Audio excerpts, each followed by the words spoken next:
We're going to make Ligonberry Italian Ice. What's that? What berry? Ligonberry. What berry? You heard me.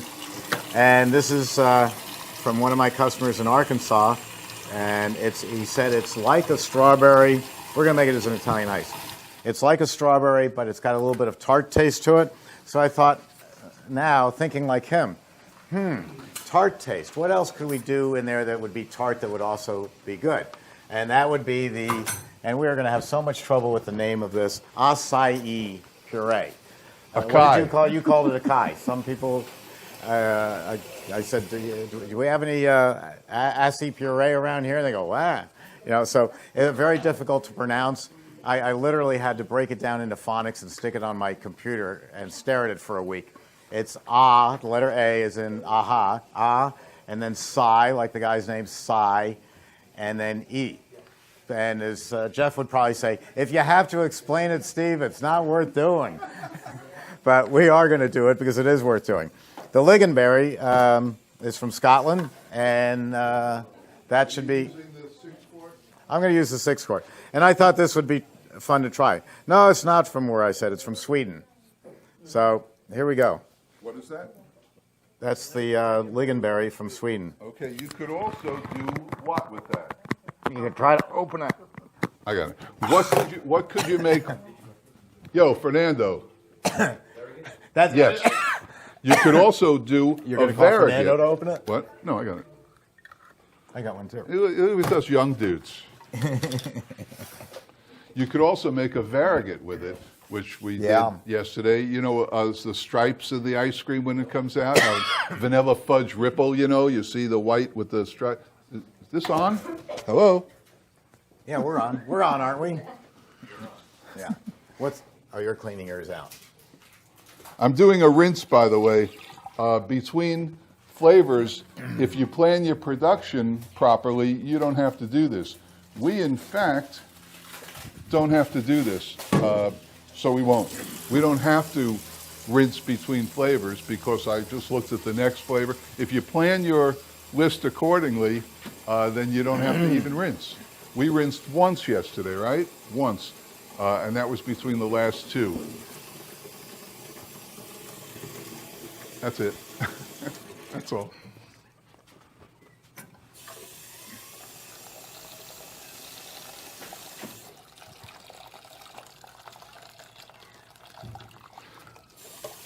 The rinse psychology is, in my world, not affected by color, but affected by ingredients.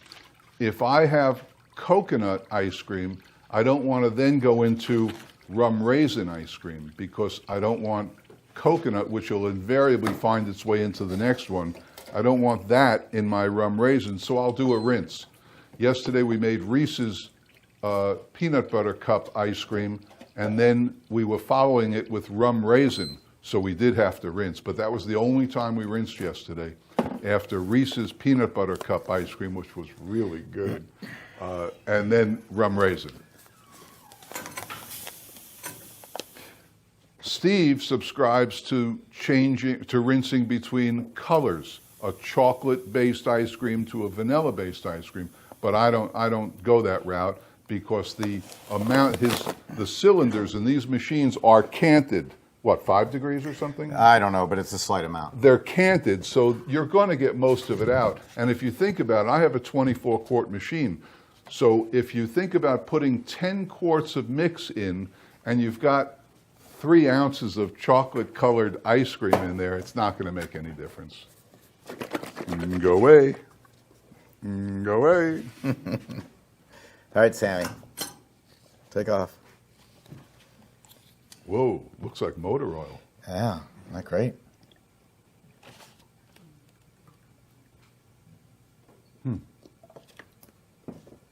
Okay.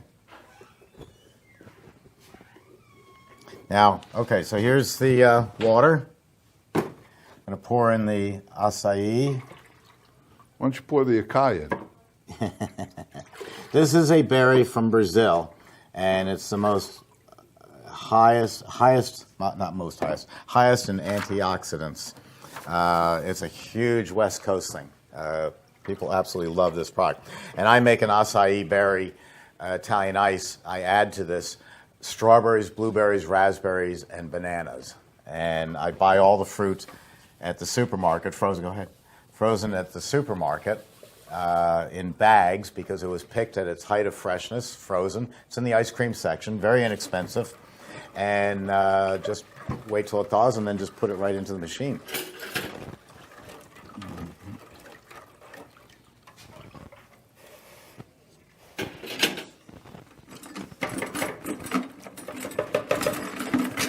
So not much to that. Oh, here's the good zesters. Okay. That's the good zester. Make sure the gate's closed. Pour it in.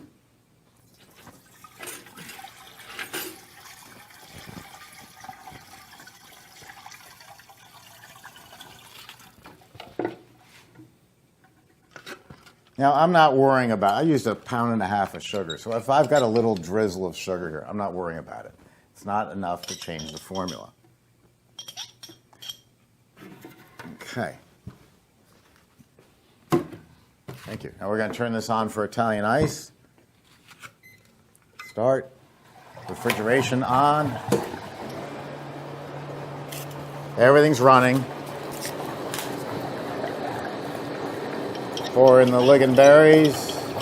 Ligonberry.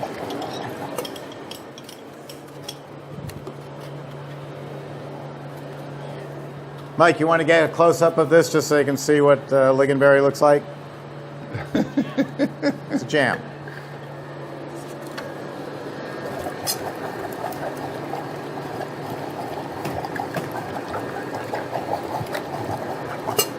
All right, that's it. How easy is that? We've got a new flavor, Ligonberry acai. Never made it before, and we'll see how it comes out. And this is Italian ice or ice cream? This is Italian ice. Okay. Yeah. Now I could do this in a dairy base too. Right behind you are some bags. Could you grab one for me? I'll come get it. All right. Want to talk to you while I've got this free time, and Jeff's eyes are tired of being rolled, but he'll continue to roll his eyes, about a product that used to be called vegan ice cream. And it was sold to vegans, lactose intolerant, people with upset stomachs, the whole works. It means that there's no dairy in it, is basically what it means. You can't sell anything that's called vegan. It sounds like a 90-year-old man who weighs 89 pounds, and you just want to take him to Ruth Chris and buy him a good meal. And I'm sure there's some of you out there saying, oh no, we do a lot of business in vegan. Listen to me, and you'll sell 10 times as much. You change the name. Some my millennial customers in Southern California a couple of years ago changed the name from vegan to dairy-free ice cream. It's a good term. It rolls off the tongue. Dairy-free ice cream, not like acai. And it describes what it is. It's a dairy-free product. Now, let me get into the weeds for a second. In order for a product to be called ice cream, this blend here of milk, cream, sugar, and skim milk, the federal government says this has to be 10% milk fat from a cow in order to call it ice cream. If it's 9%, we used to have a term called ice milk. Ice milk sounds horrible. And McDonald's would sell ice milk milkshakes. You don't hear the term anymore because it sounds so awful, but it is a federal term. It's got to be 10% or higher to call it ice cream. So we're breaking the law by calling it dairy-free ice cream. Now, I'm not so paranoid that I think that the government's going to send 2 black Chevy Suburbans and haul me off to Yemen because I'm calling it dairy-free ice cream. They might do that to Breyers. Breyers sells a dairy-free ice cream that is cashew-based, and it's like eating the Sahara Desert. I've never had anything so bad in my life. What's this? Did you have to add that? That's not me. Okay. So their product, the way they sell it is they've got their half-gallon container, and it's got a beautiful close-up of mint chip ice cream. and it says mint chip across the top. And then it says dairy free across the top. So it says mint chip dairy free. It's telling you what it is. And then it says in the bottom in little tiny print that you can't read without a magnifying glass, a non-dairy frozen dessert. So they completely avoid the subject by doing that. We're calling it dairy-free ice cream because it's very descriptive. Now, who's buying this? Back to the millennial age group. Ages change. I mean, they have taken us baby boomers and lowered it down to where I fall into the baby boomers, where I may not have because I wasn't, old enough, but they now call me a baby boomer. So let's say it's an age group of 21 to 39. It's going to change over the years. It's going to drop a little bit, and it's certainly going to go up a little bit. They're going to incorporate 41, 42. There are 73 million of us baby boomers. There are 85 million millennials. That's a huge group. So I've been calling up my customers and say, you've got to try this dairy-free product. It's, hey guys, your microphone is crackling out here. Can you shut it down? Thank you. It happens when I discuss dairy-free. This is nothing more than coconut and sugar and some natural stabilizers in it. It's all vegan. It's all natural. I have done a lot of work making my own dairy-free using cream of coconut in the can, like you'd get in a bar drink in Key West, coconut milk, sugar, and flavor. I've tried agave, which is from cactus instead of sugar. I've tried a bunch of things. I've tried the cashew nut, of course, soy. Soy's got a bad reputation now. Nothing works as well as this product.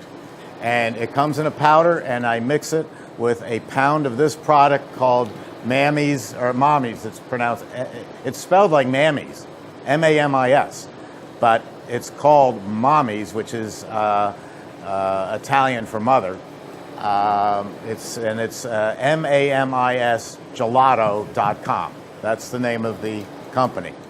And I take a pound of this powder and a quart of water, and I mix it up like you just saw, put it in the machine, and now I can make any flavor I want. I can do mint chip, Oreo cookie, I've done coffee, chocolate, anything that you can do in ice cream, you can do in dairy-free. So I've got this great product. I personally love it. It's more refreshing than ice cream, especially in this hot climate. Remember, I told you we don't use above 10% because it's too hot and it's too much fat. This has no dairy fat in it. It has coconut fat in it, which doctors absolutely love. They say this is great for you. It's very digestible. Some of you in the audience know what I'm talking about. Some of you don't. But as you get older, you literally cannot sit down and eat a Ruth Chris filet mignon every night. It just takes too long to process through the gut, and it just sits like lead in your stomach. Same thing with Haagen-Dazs. This product is it's beautiful. It's just so refreshing and so simple.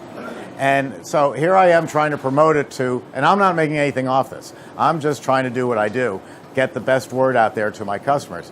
So I'm telling my customers up in New York and Massachusetts and Vermont and everywhere else about dairy-free. And the response I'm getting back is, hey, Steve, we've been in business 40 years with your machine. We make a lot of money. We have a lot of customers. What do I need with this new fad? And I go, you need it because it's not a fad. This is a trend. Yes, I've opened up a few stores just where you expect, San Francisco, that is all dairy-free, and they're doing okay. But I think in Brooksville, Florida, it's going to be hard to sell just a dairy-free product. So I would add this to an existing ice cream parlor, maybe 2 flavors, maybe 4 flavors, and my hard ice cream. Now I'm getting the baby boomers, I'm getting the in the between, and I'm getting the millennials and younger. I've got something for everybody. So these guys up north, they're going, I don't need a fad, I don't need this, what are you bothering me with it for? I said, you do need it. Guess what? Us baby boomers are getting older, and the reality of life is we're going to die off. And you've been in business for 40 years, your grandchildren are going to take over the business. You don't want to lose all your customers. By the way, when was the last time a 29-year-old came into your store and bought a double scoop of ice cream? They go, well, I don't know, I never paid attention. Well, they're not. They don't appreciate dairy ice cream. They don't like dairy ice cream the way we do. I have my 4 millennial kids who are all professionals in their 30s for a Christmas dinner, and I serve them Haagen-Dazs. They'll eat it because they grew up on Haagen-Dazs. That's what I had in the house. But do they have 4 or 5 pints of Haagen-Dazs in their freezer? Absolutely not. They don't love it that much. This product they like. So I am catering to a group that is not even walking through the door of a Hinch's confectionery on Long Island because they don't have the dairy-free. I say, please, put in 2 flavors. You know, what can it hurt? You know, if I'm wrong, you take it out. And it gets advertised through social media. Hey, Hinch's is the only place on Long Island, in this county, Nassau County, that's got dairy-free. And they go, oh, great, text me the address. All of a sudden, they've got lines out the door of people they've never seen before. This is the best thing to happen to the ice cream business, I think, in a very long time. It's going to be around for a long time. Yes? Same temperature as the ices, or is your other ice cream? Do you store it at the same temperature as ice cream? Yes. I treat it, I don't have to flash freeze it. I can put it in a chest freezer, but I scoop it the same as my ice cream. Now, when I made it from scratch, it turned into a big icy block that was, you know, just not good. That's why I like this product. It's also an American product. It's just a good quality. I'm going to take a different container. What do you want? A different container. All right, thank you. And it's the advertising that also changes it. If I have enough time left here, I don't. I'm going to turn this off. Jeff, I go to a cocktail party. Jeff's there. I say, hey, Jeff, look, I got a new iPhone 10. He goes, that's cool. Maybe I'll get some one day. End of conversation. 2 millennials go to a cocktail party. Sounds like a bar joke, doesn't it? 2 millennials go to a cocktail party and they say, hey, Jeff has dairy-free ice cream. Oh, really? Text me the address. You text the address, and that person texts it to 10 of their friends, to 10 of their friends. By the time that cocktail party's over, there's 200 people in Fruitland that know that Jeff has dairy-free ice cream, which he doesn't. His crowd doesn't want it. They're all millennial. They're all baby boomer. It's the owner who doesn't want it. And so the word gets out very fast, and it is still so new that there are not a lot of places selling it. So you're going to corner the market on this. And it is just so good. I'm not making it today because I've done it in a lot of videos. You go to emerythompson.com. There's 351 videos. You can look for dairy-free, and it'll show you just how to make it. The only thing you can't make with dairy-free, in my opinion, is vanilla. Because the vanilla and the dairy-free are fighting for world dominance, and neither one wins out. When it's coffee ice cream, great. It's coffee with a coconut background. Acai berry, it's a strong acai berry, and you hardly even notice the coconut. The coconut, to me, is a very pleasing taste, unlike cashew or soy. So that's something to look at. My website is those dairy-free videos. You won't be disappointed. That's delicious. You tried it? Yeah. Oh, good. So I have not made this before. Let's come up and try it. We had to work on the name, I think, but it's good. We'll just call it stuff. Oh, that is good. It's very good. Yeah, I like that. Come on up. Come on. We don't deliver.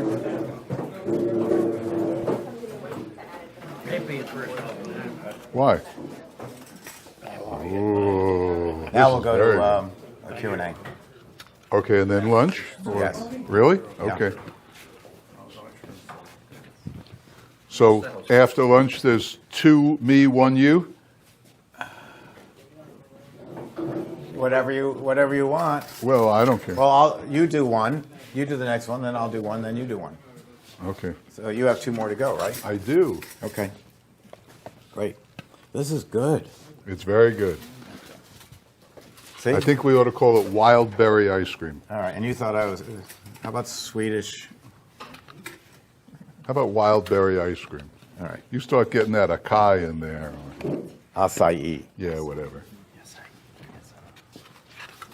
I call it Thor's hammer. Thank you. That's good. The most expensive ingredient I've ever used is Relation? Okay. why can't I think of it? It's a liquor. What? And it's an orange liqueur. What's What? the orange liqueur? No. Triple sec, Grand Marnier. $49 a bottle. But I give it out instead of sending someone a tie. Yeah. I send them a couple of pints of Grand Marnier, and it's just spectacular. You can't. Yeah. You can't afford to sell it. We made Grand Marnier ice cream yesterday. Did you really? You did. Very good. Berries. Thank you, sir. Just me Lou. running it. No, it's not mine. It's mammysgelato.com. How old are you, Lou? 71. I just turned 70. Let's take a scoop. Okay. That's fine, thank you. And this is some business. Yeah. I was in the car business. The flavor. I'm retired. The large That's amount what I of was. flavor I that I was put. retired at Also, the 60. I acai went is that into this. good.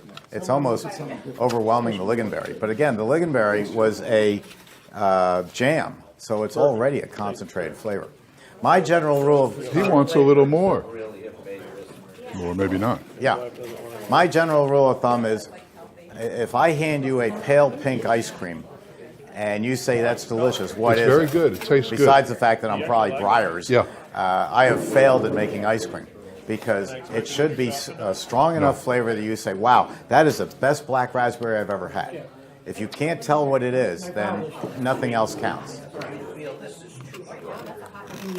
No, it's very rich. I wouldn't sit down and eat a pint of it. No. Swedish liquor. You'll never have soft serve that good. It's an Italian. And it's Italian ice. And now see, oh, the other thing about this, it is an Italian ice, but with all that fruit in there, I've dramatically raised up the sugar content, so look how smooth it is compared to the lemon ice. So it just goes to show you, if you want a smoother texture, raise the fruit flavor. Steve? Excellent. Okay. Excellent. I'm taking the recipe. Okay. Now, what's this? That's the acai. Right. And Comes in quart containers. Like and this it's shelf- stuff? That's it. And it's That's shelf, it? I got it on Amazon. It's shelf stable. You can keep it for months. Okay. They sell you 6 of them for like $68. I think it's really good. You might not even need the Ligonberry. Oh no, I think you do. That's what everybody finds this really sweet, right? Yeah. I like it. Does anybody find it too sweet? Too rich. That's now we're talking. Now you're talking Jeff's language. Absolutely. I'm going to make this stuff. I like it. We're going to get a couple of chairs and sit down and answer your questions. I like it, Steve. Good. Here, you want the rest to give to them? Paula's going to like that too. It has a sort of a healthy taste to it.